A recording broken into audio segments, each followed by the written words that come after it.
your practice like, throughout Yeah. the whole process. Yes. Right? Yes.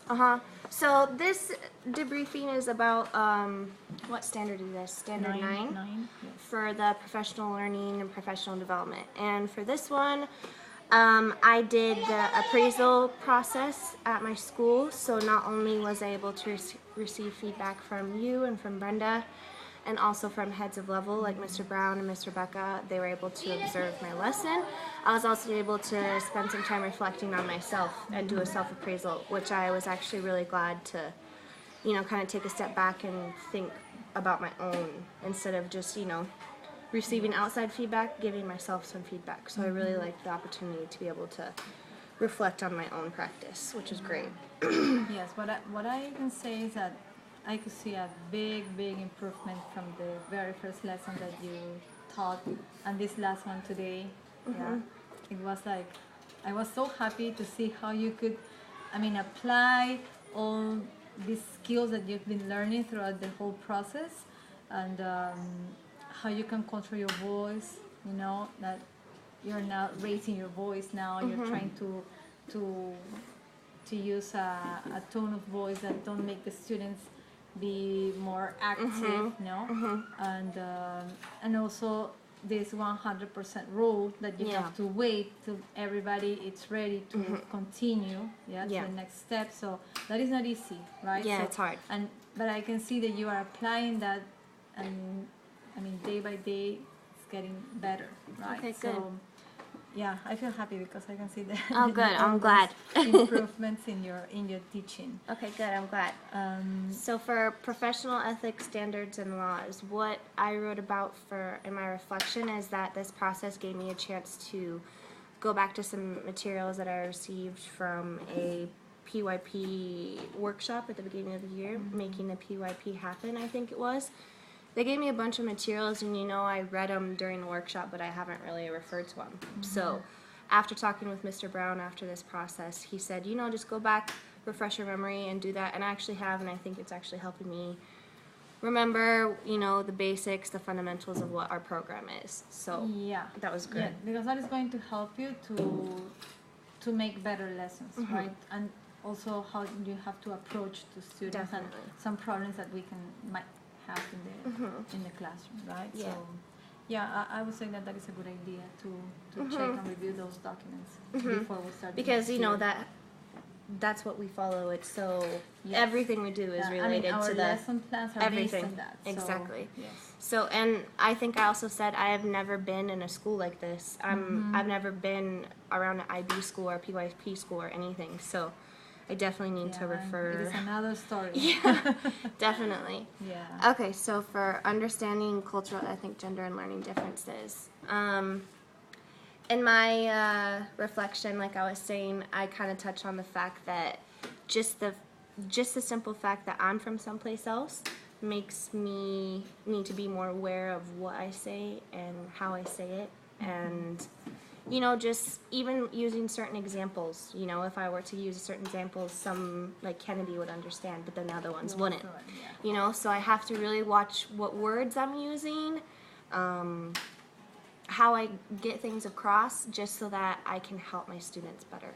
Yeah. So I think that's what I mostly reflected on there, is just the difference in culture really can make a big difference if you don't pay attention to it. I remember we had a talk like 2 weeks ago, I think, about how these kids are so protected at home. Yeah. And that is something that you're not used to. No, yeah. So it's not easy to understand this other view of life. Totally.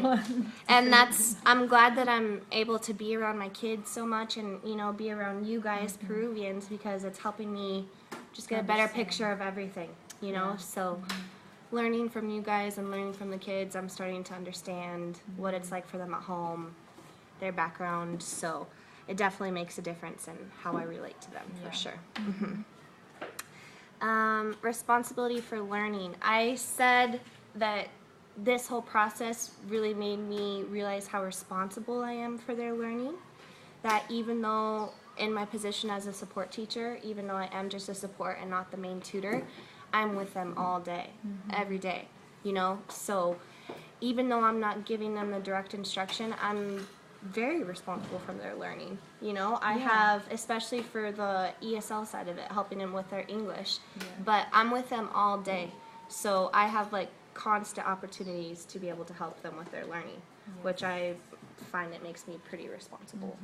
Yeah, and well, I could see that with Alexander Yeah. specifically. I mean, we now he can, I mean, with some difficulties, but now he can start writing some sentences.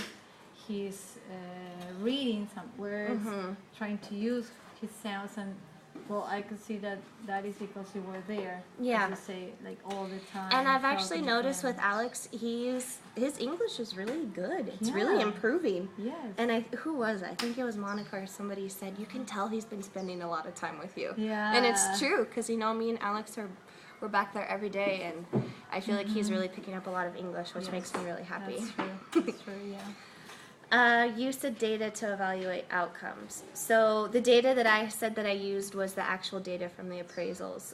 Looking back on what I scored myself, and then even though I didn't see your guys' exact scores, Mr. Brown and Mr. Becca were able to give me some feedback based on what you guys did, kind of my strengths and weaknesses, and because of that we were able to make some goals. So that's what I think I wrote about for this one, is that I was able to adjust some things, maybe on the things I got a lower score on the higher score, to continue to keep reinforcing yeah, and I those. think they are going to give you the opportunity to set some goals for next year. So now, I mean, you know in advance. what you need Exactly. to work Yeah, on, we did. so We set some it's- goals for things that I want to try to accomplish, or anything I want to work on specifically. So that was great to be able to actually, you know, set some real goals, so I have something to focus on in the upcoming year.